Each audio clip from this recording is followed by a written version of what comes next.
बिस्मिल्लाहिर्रहमानिर्रहीम। अस्सलामुअलैकुम students, matric class है भाई, केमिस्ट्री की बुक है हमारी और आज हम चैप्टर नंबर 2 स्टार्ट करने जा रहे हैं। छोटा सा चैप्टर है एसिड, बेस एंड सॉल्ट। ठीक है, बिल्कुल छोटा सा चैप्टर है और बहुत ही इजी है फर्स्ट चैप्टर के मुकाबले में। इसकी समरी में मैं आपको बताता हुआ चलूँ कि acids are sour in taste, give hydrogen plus ion in aqueous solution and change the color of blue litmus paper to red। अब जो एसिड्स होते हैं भाई, इनका टेस्ट कैसा होता है? खट्टा होता है जैसे लेमन होता है। और ये पानी का जो सोल्यूशन होता है, कोई भी एक्वस सोल्यूशन है, उसमें अगर आप एक पेपर ब्लू कलर का लिटमस पेपर है जो लैब में यूज़ किया जाता है किसी चीज़ की एसिडिटी को चेक करने के लिए, तो वो पेपर रेड हो जाता है। अच्छा, एसिड्स आर कोरोसिव। अब यहाँ ये बताया जा रहा है कि जो एसिड्स हैं वो कोरोसिव होते हैं, यानी गलाने वाली, यानी स्किन, जैसे आपकी स्किन है उसको नुकसान देते हैं, गला देते हैं। तो यहाँ एसिड्स की बात की जा रही है, हालांकि बेसिस भी नुकसान देती हैं आपकी जिल्द को, ये आगे चल के बात करेंगे। थर्ड है bases are bitter in taste, give OH ion in aqueous solution and change the colour of red litmus paper to blue. अब बेसिस इसके बिल्कुल ऑपोजिट है। ये टेस्ट में क्या होते हैं? कड़वे होते हैं, बिटर होते हैं, जबकि ये एक्वस सोल्यूशन यानी पानी का जो सोल्यूशन होता है, अगर उसमें रेड कलर वाला लिटमस पेपर डाला जाए तो वो ब्लू हो जाता है। According to Arrhenius theory, acids give hydrogen ion in aqueous solution while bases gives hydroxide ion in aqueous solution. जो अर्हेनियस थ्योरी थी, पहली थ्योरी है 1880 में जो इन्होंने दी, इसमें ये बता रहे हैं कि जो हाइड्रोजन होते हैं एक्वस सोल्यूशन में, मतलब वो एसिड जो है वो हाइड्रोजन आयोन जो है वो मौजूद होते हैं सोल्यूशन में, जबकि देते हैं, और जबकि बेसिस क्या देती हैं? बेस क्या देती है? Hydroxide. According to Brown-Lowry theory, acids are proton donor and bases are proton acceptor। अब ये जो लॉरी थ्योरी 1923 में उन्होंने पेश की, इसमें वो कह रहे हैं कि एसिड जो हैं वो प्रोटॉन, हाइड्रोजन के जो प्रोटॉन होते हैं उनको वो डोनेट करते हैं, और बेसिस जो है उन हाइड्रोजन के प्रोटॉन को एक्सेप्ट करती हैं। अच्छा जी, फिर है conjugate acid is species which is form as a result of acceptance of proton by a base. अब जो कंजुगेट एसिड होता है वो मतलब उसकी वो नस्ल कह लें आप, वो किस्म कह लें कि जो कब बनती है? रिज़ल्ट ऑफ, कि जब प्रोटॉन को बेसिस एक्सेप्ट करती हैं। और इसी तरह अगर कंजुगेट बेस की बात की जाए तो वो कौन सी होती हैं? जब प्रोटॉन एसिड जो है वो हाइड्रोजन के प्रोटॉन को डोनेट करे। अच्छा, फिर Lewis acid is a substance that can accept a pair of electron. अब जो तीसरी थ्योरी थी लेविस की, उन्होंने ये कहा था, उन्होंने प्रोटॉन की जगह इलेक्ट्रॉन को लिया। ठीक है, तो उन्होंने ये कहा कि ऐसे सब्सटेंस जो एक्सेप्ट करते हैं pair of electron to form a coordinate covalent bond, ठीक है, तो वो एसिड कहलाते हैं। और इसी तरह उन्होंने कहा बेस वो कहलाती है जो इलेक्ट्रॉन ऑफ पेयर को डोनेट करे, यानी यहाँ पे प्रोटॉन के बिल्कुल उल्टा है। इसी तरह उन्होंने ये बताया water is a amphoteric in nature, it behave like an acid as well as base.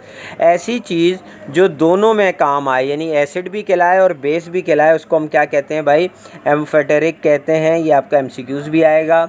उसके बाद है ionization constant for water is also called as ion product constant for water, its value is 1 multiplied by 10 की power 14 at 25 centigrade.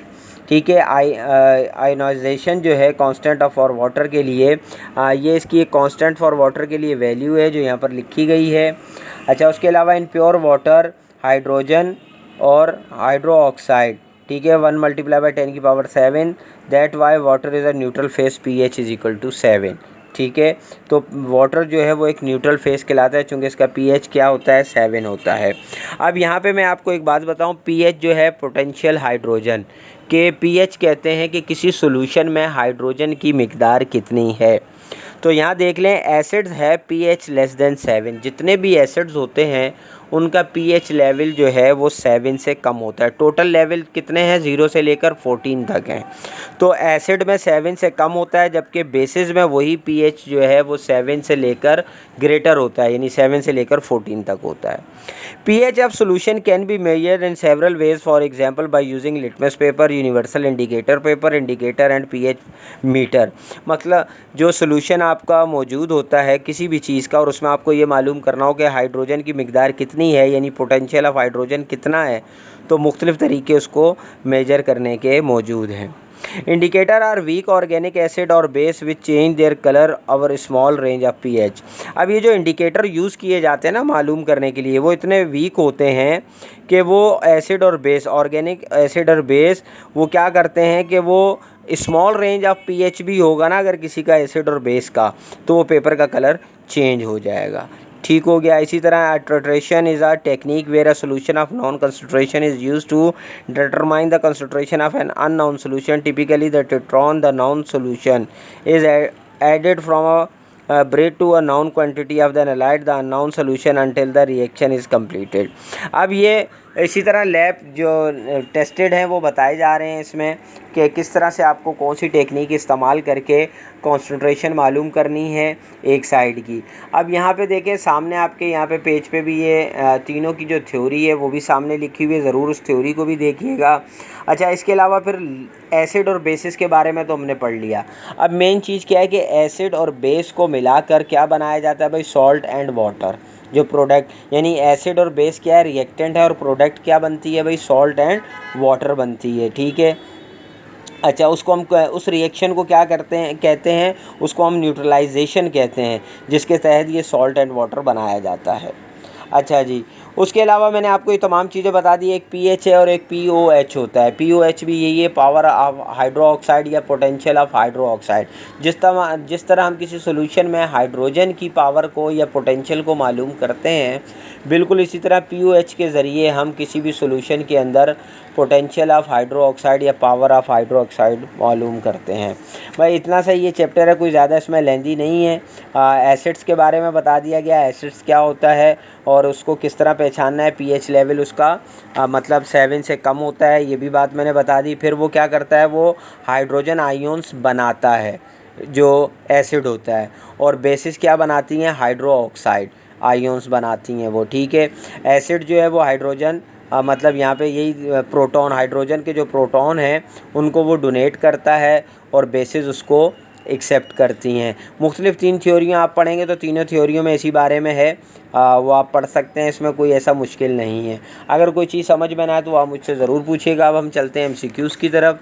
अच्छा भाई, MCQs चूँकि पहला ही MCQs वही है जो मैंने अभी बात की थी, corrosive effect on skin is caused by. अब ये जो कोरोसिव स्किन यानी स्किन को गला देना, मतलब उसको नुकसान देना आपकी जिल्द को, तो ये आपकी बुक में मौजूद है कि एसिड्स जो हैं वो कोरोसिव होते हैं, हमने अभी पढ़ा। ठीक है, तो हमारा आंसर तो एसिड हो गया।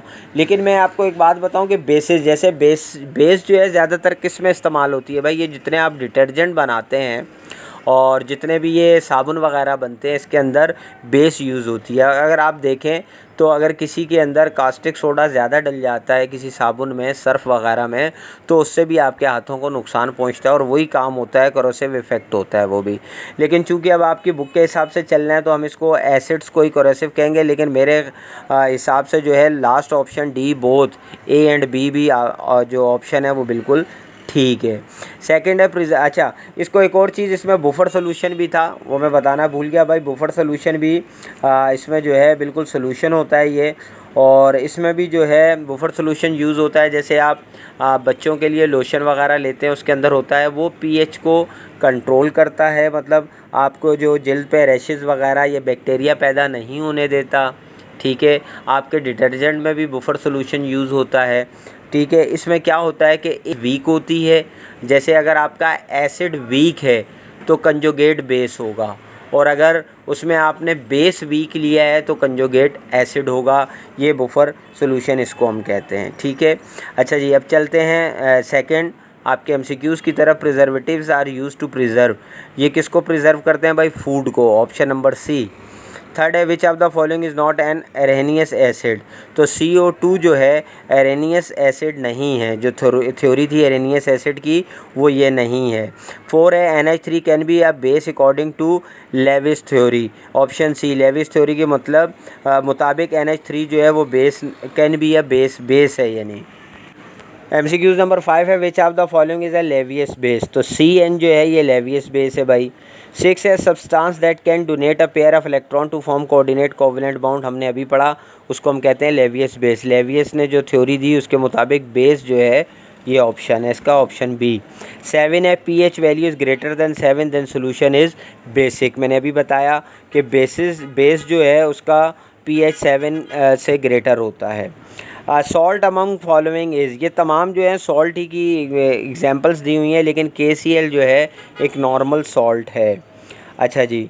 9 है, substance that react with the both acid and bases are called. मैंने अभी बताया था वो ऐसी चीज़ें जो दोनों एसिड और बेस के साथ रिएक्ट करती हैं उसको हम क्या कहते हैं भाई, एम्फोटेरिक सब्सटेंस, जैसे कि वाटर है।